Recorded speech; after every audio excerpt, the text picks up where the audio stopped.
outnumbered overtime. OT, baby. I look at the live chat. Right. And you haven't done this with us before, have you? No, we didn't do this in Cleveland when you joined us for the first time. So the Congresswoman, Marsha Blackburn of the beautiful state of Tennessee is here. Right.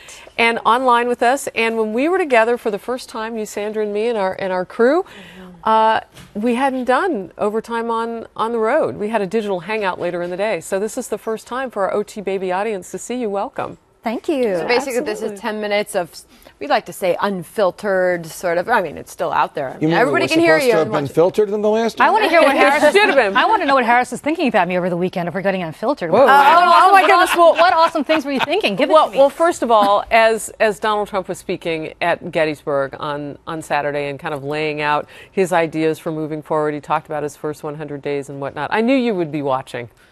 I wish I were watching. I was dealing with a crazed 4-year-old who wanted to play hockey with me, so I was getting I was the goalie and I was getting shot on goal. Precocious child. Wow. Wait, that kept you away from skates? C-SPAN? Yeah, believe it or not, yes, I was actually being assaulted by a hockey puck. Were you on skates? Having a lot more He fun. is on skates. We were doing it. Were you? I'm a great. I used to be a good hockey player back. I'm Russian. I learned to skate. I was just asking. Yeah. Were you actually on skates? Not this time, but yeah, I'm actually a pretty good hockey So player. to the live chat, Siobhan says, Julian Assange has stated and dumped thousands of emails marked C, proving that Hillary Clinton lied. Your thoughts on that, Judge? C for classified, not for Cheesecake Factory. Yeah, I know the C stands for classified. Honestly, I think everybody in the government knows that, and certainly... She said she didn't know. Well, she probably meant to say she didn't remember.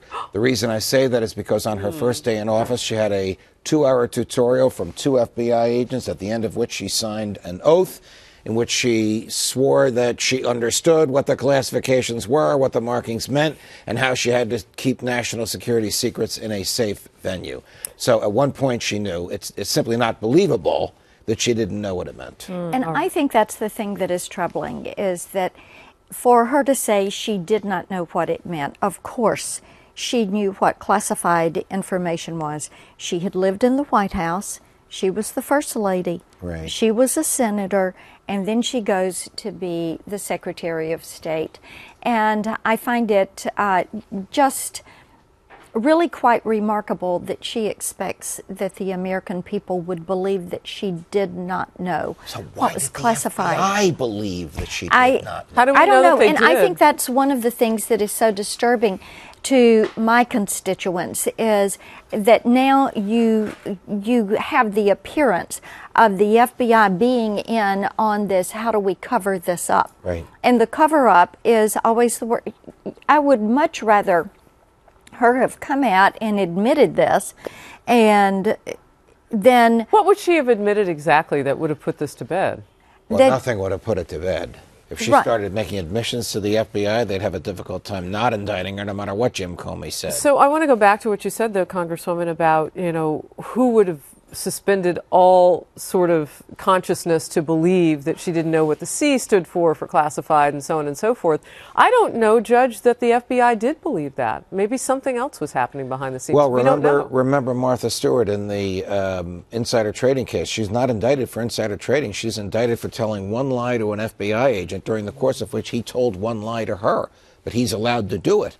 If the FBI believed that Mrs. Clinton lied to them, even though she wasn't under oath, and nobody's under oath in those in-office interrogations. They can go back. They can. Is there a statute of limitations on that? 7 years. Okay. Carly One says on the live chat, ask the Congresswoman if the cybersecurity was a standalone bill.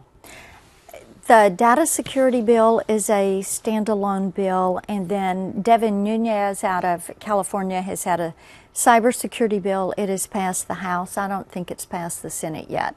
And we're still trying. Peter Welch is who I've worked with on the cybersecurity legislation in the House. It's in Energy and Commerce Committee.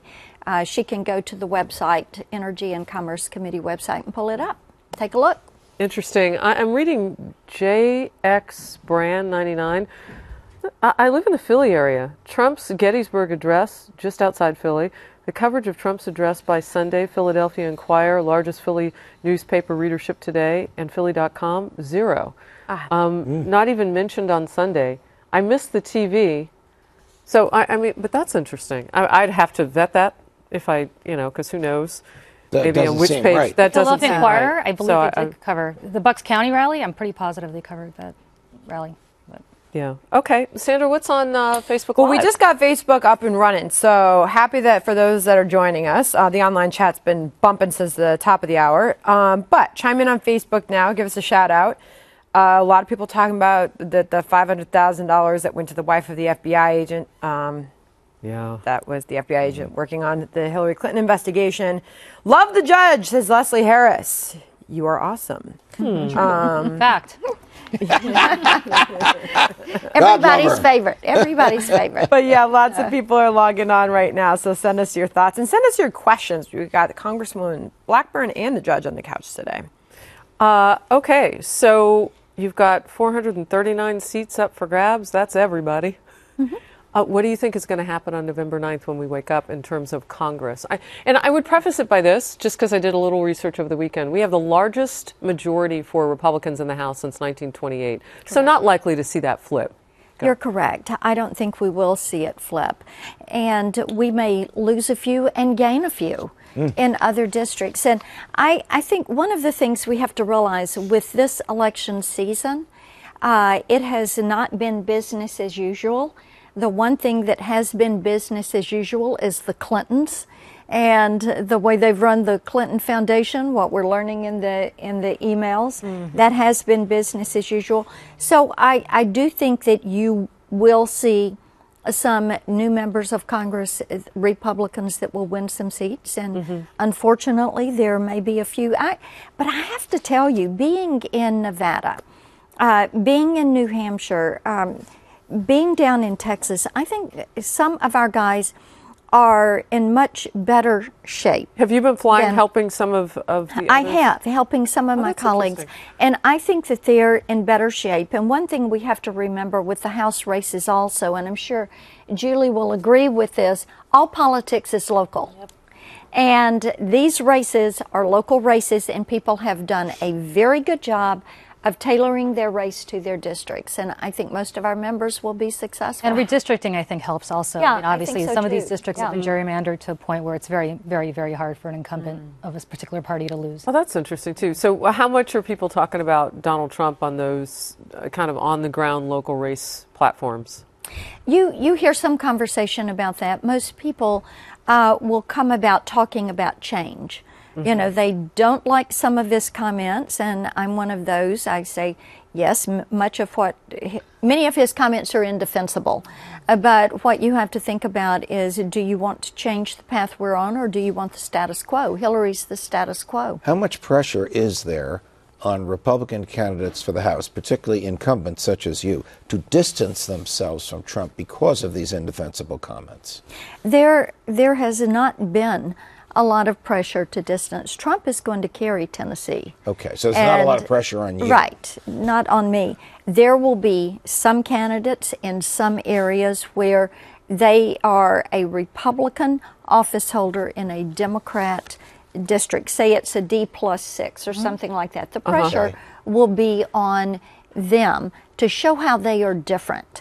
And, you know, I think many of them join me in saying some of the things he has said are indefensible.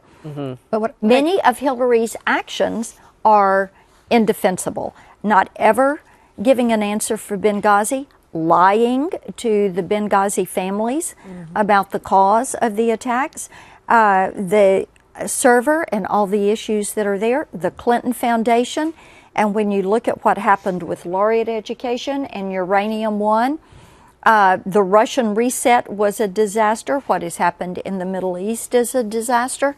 I think those actions of Hillary Clinton are indefensible. What I think is interesting, though, is that you do have a Republican super PAC that's very tied to leadership that's now running ads, essentially telling people that you need a checks and balances on President Clinton. So to some, that would imply that your party's already conceded the White House and is now worried about... I would say far from it. That may be one super PAC, and of course, they're not going to be coordinated with the candidate. Oh, never. Real quick from Facebook Live. I can't even tell you, it is cooking today. I'm sure you see I know, right? So I mean, I'm sorry I've been so quiet. A lot of strong opinions being shared on here. But they love having both of you on the couch together. That's been really fun. Lots of shout outs from all over the country. So thank you for joining us. Absolutely. Congresswoman Blackburn from Tennessee, Good to have thank you. you. Oh, I'm delighted to It was be a lot of here. fun. Thank you for including me. And And judge as always. All the Thank best. you Yes. very much. Oh, kisses and hugs. I'll see you tomorrow. soon.